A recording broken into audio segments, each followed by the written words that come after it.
BJP మరియు కూటమితో కేంద్రంలో అధికారంలోకి వచ్చినాక తెలంగాణ నుంచి ఇద్దరిని కేంద్ర మంత్రులుగా నియమించినటువంటి దానికి మరి గౌరవనీయులు కిషన్ రెడ్డి గారికి అదేవిధంగా బండి సంజయ్ గారికి కూడా శుభాకాంక్షలు తెలియజేస్తున్నాం.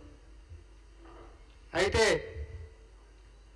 ఇద్దరు కేంద్ర మంత్రులు రాజ్యసభతో కలుపుకుంటే 9 మంది ఎంపీలతో ఉంటున్నటువంటి బీజేపీ ఢిల్లీకి మంత్రులైనా కూడా తెలంగాణ బిడ్డలం అనేటటువంటి అంశాన్ని మీరు మరవద్దు అని చెప్పి కాంగ్రెస్ పార్టీ సూచిస్తూ ఉంది. ఎందుకంటే 10 సంవత్సరాలుగా మరి ఏ అభివృద్ధికి సంబంధించినటువంటి అంశమైనా లేకపోతే విభజన చట్టంలో ఇచ్చినటువంటివి హామీలైనా లేకపోతే ప్రత్యేక హోదాకి సంబంధించినటువంటి విషయాలైనా ఏది అడిగినా కూడా కుంటి సాకులతోటి రాష్ట్ర ప్రభుత్వం సహకరించట్లేదు కాబట్టే కేంద్రం చేయలేకపోతుంది అని చెప్పుకుంటూ వచ్చిండ్రు. 10 ఏళ్ల నుంచి ఒక్కటంటే ఒక విభజన చట్టంలో ఉంటున్నటువంటి హామీని నెరవేర్చినటువంటి పాపాన బీజేపీ కేంద్రంలో ఉండి చేయలేదు. కానీ ఇప్పుడు మాత్రం అట్లా చెప్పేటటువంటి ఆస్కారం మీకు లేదు.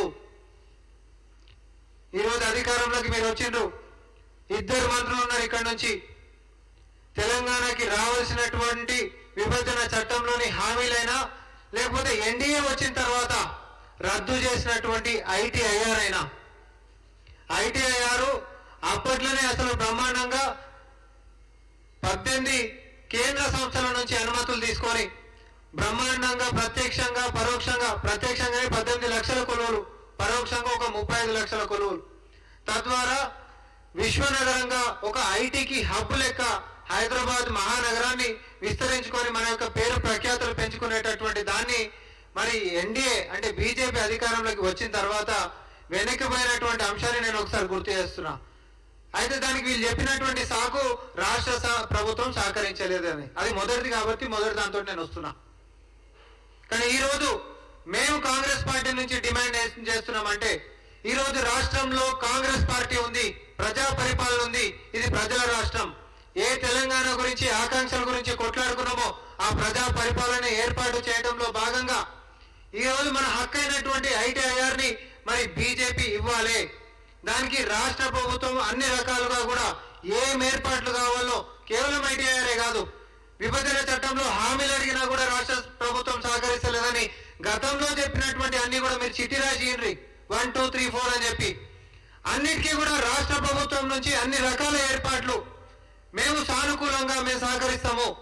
ఎందుకనంటే మాకు తెలంగాణ యొక్క ప్రయోజనాలే మాకు ముఖ్యము. కేంద్రంలో ఉంటున్నటువంటి ప్రభుత్వంతో మీరు గతంలో కలిసి ఉన్నప్పటికీ ప్రజలను మాత్రం చెవులో పువ్వులు పెట్టినటువంటి పరిస్థితులు ఇక ముందు జరగనివ్వము. రాష్ట్రంలో కాంగ్రెస్ పాలనలో మేము రాగానే గంట సేపట్లనే వచ్చినటువంటి ప్రమాణాలను నెరవేర్చేటటువంటి చిత్తశుద్ధి ఎట్లయితే చూపించామో మీరు 10 సంవత్సరాల నుంచి సాకులు చెప్పి తప్పించుకుంటున్నటువంటి అంశాలని మరి మీరు కూడా నెరవేర్చేటటువంటి క్రమశిక్షణతో మంత్రులు కానీ ఎంపీలు కానీ తెలంగాణ ప్రయోజనాల గురించి మీరు కొట్లాడాల్సిందిగా కాంగ్రెస్ పార్టీ డిమాండ్ చేస్తా ఉంది. ఐటీఆర్ కి సంబంధించి ఇప్పుడు ఏంటి 50,000 ఎకరాలు దానికి కావాల్సినటువంటి విధి విధానాలు ఏ రకంగా ఎట్లా కావాలో రాష్ట్రంలో ఉంటున్నటువంటి కాంగ్రెస్ సర్కార్ అన్నిటికీ ఏర్పాట్లు మీకు చేపించిస్తుంది. విభజన చట్టంలో హామీలైనా సరే ఏ అంశమైన ఆఖరికి మొన్న కూడా సమ్మక్క సారక్కకు సంబంధించినటువంటి ట్రైబల్ యూనివర్సిటీ తర్వాత పసుపోడు కూడా ఈరోజు అధికారిక పత్రాలలో మాత్రమే ఉన్నాయి. కానీ మొన్న ఎన్నికల కంటే ముంగడ జరిగినటువంటి బడ్జెట్ లో ఒక ₹1 కూడా వాటికి కేటాయించినటువంటి పాపాన పోలే.